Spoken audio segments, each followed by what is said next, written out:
Now I'm taking a look at the shoulder straps in particular. It has some pretty solid connections up here on the top. Basically, that's not going to pull through. That cross stitch and even these seams down here are double stitched. So, you got a real secure connection from the straps to the actual pack itself. The straps themselves are curved or contoured to fit more of the human, shoulder and back. It looks like it would be, rather comfortable. As far as the padding, as you can see, there's not a ton of padding on there, so you don't have something in the background to make it stand out. But, this is meant to be a day pack lightweight, so you're not supposed to carry a whole ton of weight on it, and they wanted to minimize that, I'm sure, as much as possible. Also, you can continue down. You have two D-rings. These straps here, I'm assuming, are for your Camelbak cord to go through. D-rings, I'll probably attach my GPS here, something like that, keep it quick access. You also have these removable chest straps. I like the fact that they have these slots in them that allows them to be removable. You can also move them up and down the length of the strap itself, which just gives you a little bit of options, flexibility on where you want that. Also, this has that little elastic piece. I really like that. It comes in handy. I think it's a lot more comfortable around your chest because it gives a little bit, so that's a good addition. This has the same thing over here on this side.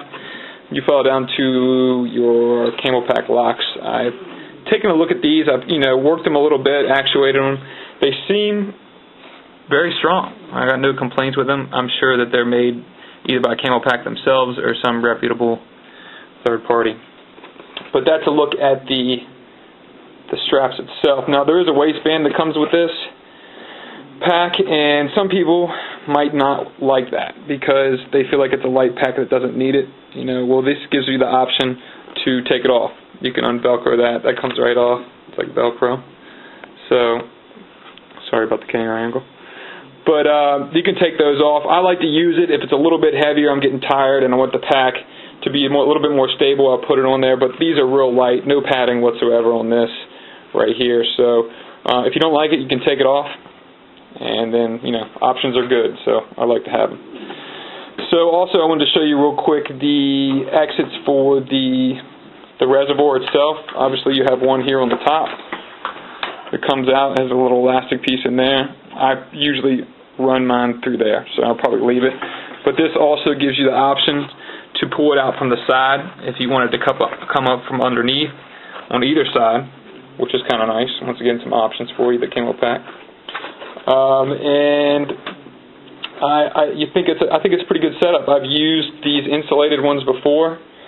Now, if it gets too cold, I was hiking Old Rag in Virginia, actually in January, and mine froze straight through. But it was almost 18 degrees, I guess. So really can't blame it for that. For everything else, though, it keeps the water either cold if you want it cold or warmer it up. I wouldn't be saying too much about that, though. I just want to say something about the back pad on this. This is what drove me to purchase a new pack. When I purchased my North Face Borealis, it's more of a school pack / some stuff that you might need when you're on a hike. It's kind of something that I got in college. It's almost better for a laptop than it is for any long hike. But one of the main issues I had with that was the back. I would continually sweat. Obviously, in the winter it's worse, and I was doing a couple winter hikes this year. And it's not so bad when the bag's on your back, but when you take your pack off to access anything that you might have in there, and your back is soaking wet from the sweat, you tend to chill off real quick. And then you put your pack back on, and that was wet, so it's cold now, so you can get an idea of how uncomfortable that might be. So that's one of the main reasons I was looking for something new. And I wanted to have something that had ample ventilation. Like I said earlier, though, being that this is a military version, they probably wanted to make it more durable than some of its civilian counterpart bags, or the HAWG itself in the other version. I think it's called the NV or something like that, is the back system. Basically, on the civilian versions, they have like almost a mesh or a net and almost like an egg crate type style padding in here. That is not on this pack. This pack has the Cordura back lining over top of some it seems to be some closed cell foam, something that's very stiff foam. But where it gets the majority of its ventilation is how it's set up. It comes through these ventilation channels here. I'm hoping that will give me a little bit better ventilation, although I'm sure it's not going to be nearly as good as the civilian side because they can use a lot lighter, more porous material to allow that exchange of air to get rid of that moisture that builds up on the back of here. So I just wanted to show you that real quick, and you can take it from there. Next, I just want to show you the pocket that actually holds the bladder, the water reservoir.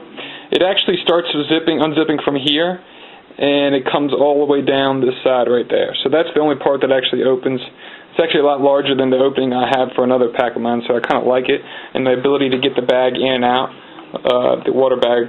So your reservoir is right here. As you can see up top, it has a little clip to hold that in.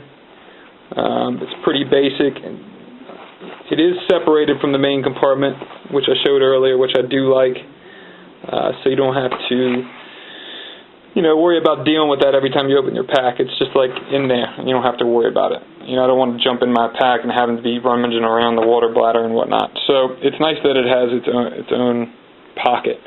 So that's where basically you can put your water bladder in and out of. So that's the pack in a nutshell. I hope this helped you out a little bit.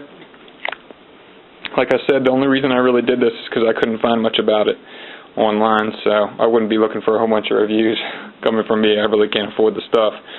But any comments or questions, I'd appreciate it. Any suggestions for some of the uses on this pack that I had mentioned that I didn't know how to use, I'd be happy to hear those for sure. So feel free to give me some comments in there, and good luck and have fun.